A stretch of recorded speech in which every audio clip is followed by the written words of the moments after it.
I didn't know if my body could do this, but I knew that my mind could. I am stubborn as hell. 24 hours, 120 kilometers, no sleep, no training. Where do I begin? It's kind of hot in here. Okay, let's get into it. So, I got asked to do this race about a week before it started. A 5K loop every hour, on the hour, for 24 hours. And of course, I said yes. I've always loved a challenge, but I thought running 120 kilometers with very little training probably wasn't my best idea, but I was so down to give it a good go. I've just said yes to the biggest side quest of all time. Next weekend, I'm going to be doing a backyard ultra with no actual training block. Of course, I've been running. I haven't actually prepared for this distance, and this challenge needs you to run 120k in 24 hours. So I'm going to give it my best shot. There's not a lot I can do now 1 week out, so I'm just going to carry on running as normal and hope everything goes okay. I have a lot of planning to do, so let's get to it.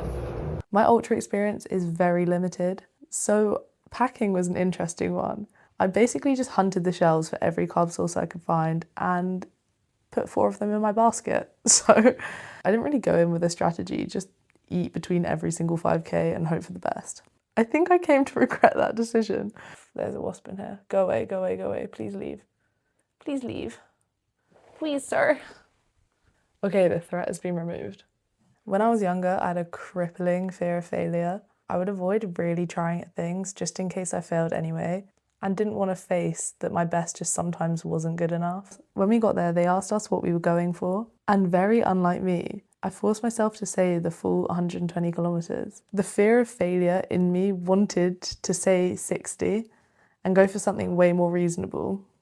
But if you can't even believe in yourself, then who else will? And who knows, I could do the full thing. My friends and family know how stubborn I am. Once I set my mind to something, it will take a lot to stop me. So I knew saying 120 out loud was going to make me fight for that goal. I think Lissy's gonna do 15. I think she's gonna do 18. And I think she's going to do 16. I think she'll do 15 laps. I think she'll do 24 hours if her body holds out long enough. I was like, Alicia, I reckon you've got the 424 in you. Knock it out the cycling centre. All of it. I hate giving up. It would have killed me to cross my name off that board. So then, the first lap. Lap 1. Let's go. This is me before my ultramarathon event. 120k, 1 out of 24. That's the bell. Here we go. I think knowing the course and getting familiar with it really calmed my nerves. After that first lap, I knew if my knee held up, I'll be able to get this done. The cycle track we were running on was not 5k, so we ended up doing 2 big loops and 2 small loops, so 4 laps for every 5k. This meant we became very familiar with the course, and let me tell you, it was not flat either. I think I ended up doing 2,000 meters of elevation. During the first few laps, it was nice to chat to people, but it felt like we were all just waiting. I'm not really sure what for, but a part of me was excited for it to get hard. Up to 42k, it was nothing out of the ordinary. I would run, eat, rest, and run. 1/3 done, 40k in, lap 8. How are we feeling? That was a good loop. The one before, I was not on it, but I feel like that loop felt good. So we're positive again. And to be honest, we started to get into our rhythm. We had this run-walk system going.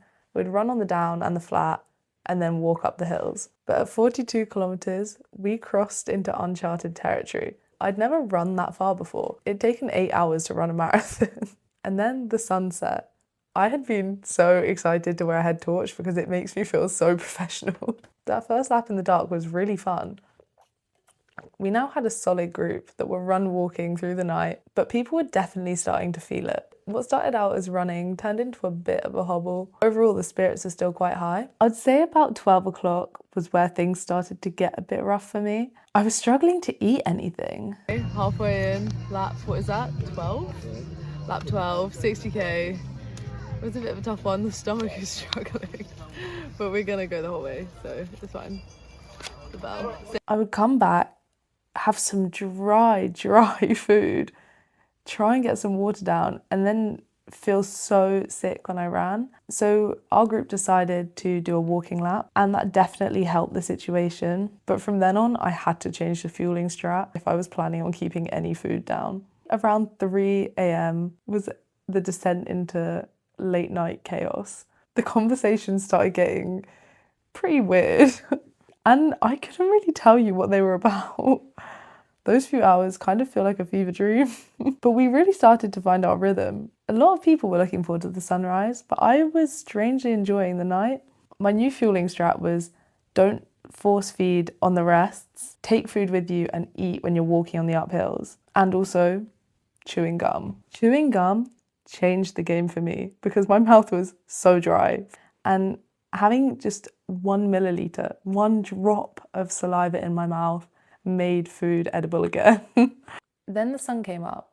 This is where the fatigue really set in for me. We had checkpoints throughout the course where we knew we were going to walk and where we knew we were going to run, and that definitely helped.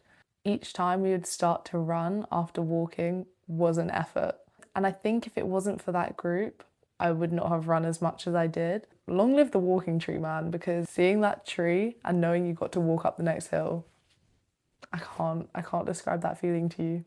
So it definitely helped to have your favourite parts of the course. It sounds silly because it was a 2 kilometre cycle track.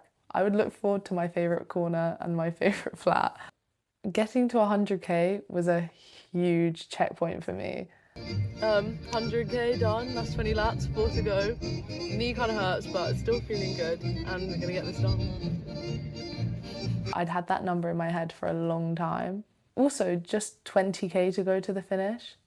Obviously 20k is a lot, but when you're out there, that's 4 5ks, that's 4 hours. That's just 4 more. That didn't feel like a lot at the time, but those 4 laps went so slowly.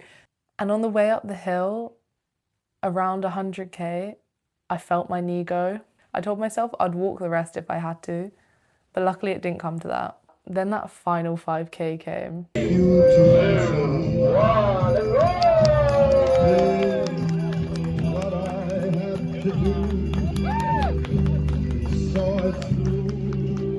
We kind of remembered how to run, so we definitely picked up the pace a little bit.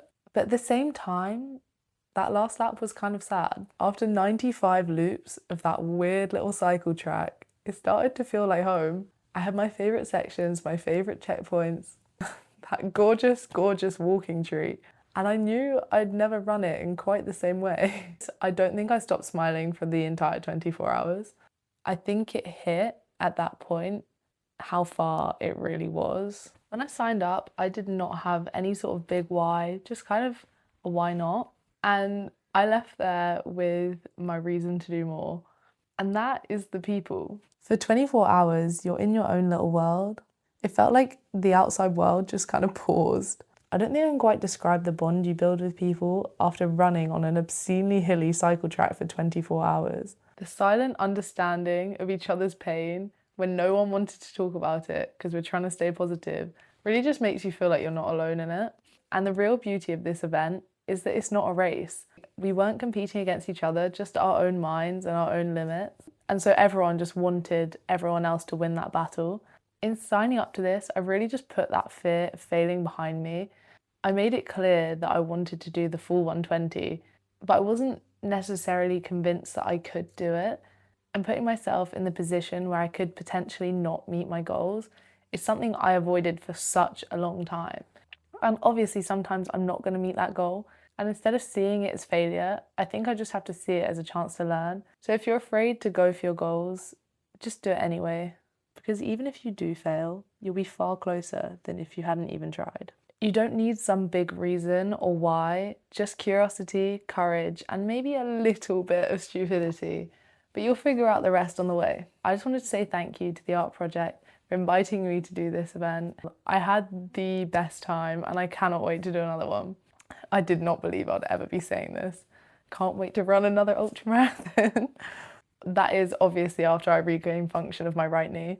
A massive thank you to my support crew who brought the energy all night long, kind of. And lastly, I wanted to thank everyone that ran, walked and suffered with me over those 24 hours.